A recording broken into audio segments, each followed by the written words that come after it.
Summertime fishing is in full swing, and planning where to fish can be a challenge if you don't know what you're looking for. So, on that topic, joining us with the tips you need to hear, angler Jordan Rodriguez. Welcome back. Okay, what are some great opportunities in our area, maybe the Owyhee Reservoir?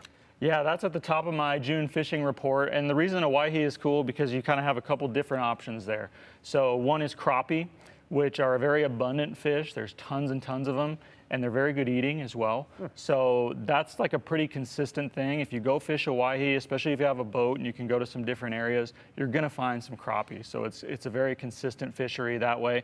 The one tip on that is if you're catching very small fish, like 4 and 5 inchers, move and find a different group. They usually school in groups of like size. So the bigger ones, which are like 10 to 12 inches, and those are the good eating size, they'll usually be together. So keep moving until you find that good school of fish. And then the other thing you can do there is bass fish, and it's one of the better bass fishing reservoirs we have in our region, particularly for large bass. So it's one of your best shots at getting like a nice 5 or 6 pound bass. So one of the things I like to do is go out there, fish for bass in the morning, try to get a couple nice ones, and then switch over to crappie fishing and take home a nice meal for the family. Okay, see, there you go. Then you're getting out there and you're getting dinner. I'm curious, is there like a better time of day to get out there on the water, morning, night, noon? What are the fish like? Yeah, as far as the summertime goes, usually early is nice because you beat that heat. You know, fish in some ways are similar to humans. If it gets like super blazing hot and that sun is high and it's 100 degrees, they can kind of go away and go to deeper water and be a little bit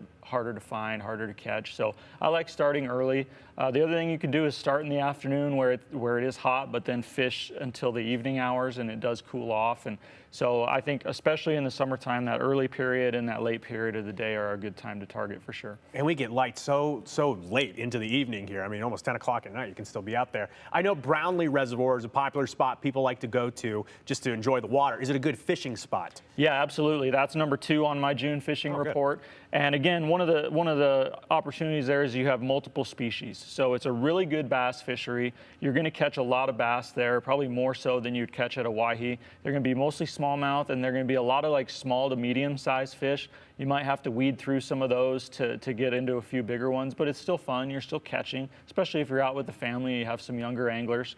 Brownlee also has crappie. It's not as good of a crappie opportunity as Owyhee. It's not like a guaranteed sure thing, but if you do find some crappie at Brownlee this season in particular, they tend to be on the bigger side, like 14, 15 inches. So that's a fun opportunity. And then the third thing at Brownlee, which is really consistent throughout the summertime, is catfishing. Yeah, it's one of like the sneaky catfish capitals of the West, actually. So they have both the flathead and the channel catfish, the channel catfish being the most common.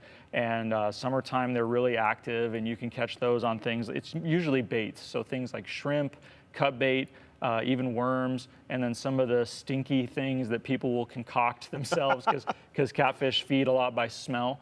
So something, you know, that's kind of rotten and stinky, those catfish go for that. Well, those catfish are weird little critters, but they are worth getting on the line. All right, Jordan Rodriguez with Tight Lines 208 joining us here in our weekly segment. We'll see you next Wednesday. For now, though, we'll send it over to Sophia Bliss.